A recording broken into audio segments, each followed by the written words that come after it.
See how your money is going. To start the new week, minor losses all round. Jeff Sica with us this morning. What do you think of the president blaming inflation on shrinkflation in Super Bowl snacks? That really stood out for me. What about you? Well, it stood out for me, too. As a matter of fact, Stuart, when I saw it, I thought it was one of those AI fakes, because there's no possible way that the president, who has the biggest audience in the world and so many things happening, from the border crisis to what's going on overseas, and he wants to talk about how many potato chips we're getting in a bag.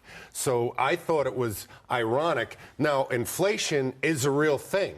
And it is true that food companies are giving less because they're paying more for their products, and they can't make profit. So they are playing this game. But what I would say is that we have to look at the real causes of inflation and look at the real solutions, not look at blaming. That's what President Biden has become very good at, is blaming people for things he has responsibility in. Right. Now, I see inflation ticking up a little here and there, interest rate ticking up on the 10-year Treasury.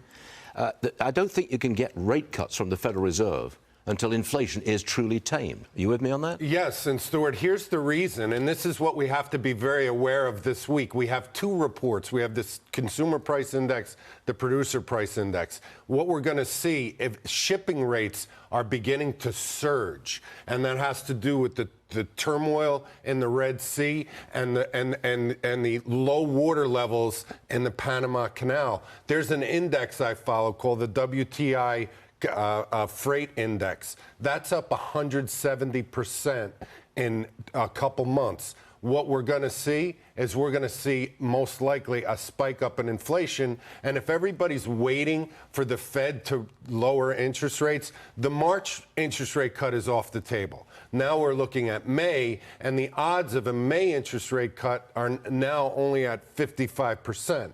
And that's falling fast because, keep in mind, we have a very tight labor market. There seems to be an unprecedented amount of optimism that we have a soft landing. I don't believe we're going to have a soft landing, and this week will be crucial to determine whether this shipping crisis is going to push up prices again, which would be very negative. And we'll check it out. Jeff Sica, thank you very much on a Monday morning. Good stuff. See you later.